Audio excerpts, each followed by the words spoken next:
Этим людям холод только во благо. В минус 30 градусов столичные моржи вышли на старт. И это для них еще теплая погода. Они могут искупаться в проруби и в минус 50. Около десятка закаленных людей погрузились в воду. Ощущения еще те, делятся они. С моржами встретилась Елизавета Васильева.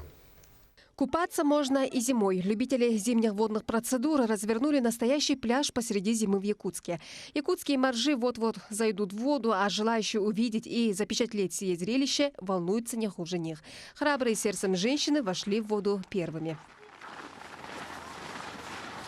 Шикарно, шикарно. Нормально. Как скажете, Очень хорошо. Моржевание повышает иммунитет, улучшает кровообращение. Если человек занимается зимним плаванием, ему не страшны никакие вирусы.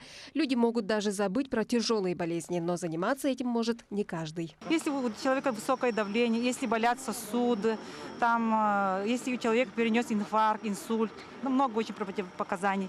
И я не рекомендовала всем бросаться в прорубь.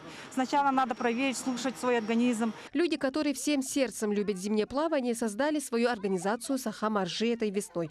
Туда входит 16 человек. Они систематически занимаются, делятся советами и всегда рады новым членам. Я начинающий морж, начал занятия с лета этого года. Надо начинать постепенно, с лета.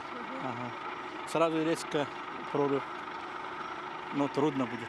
Якутские моржи ежегодно купаются на пляже 202-го микрорайона. Когда столбик термометра опускается до минус 45, не так-то легко скинуть одежду на улице.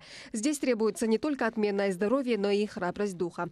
А суровые моржи Якутии еще раз доказали это в рамках фестиваля «Зима начинается с Якутии». Елизавета Васильева, Семен Семенов, Якутск.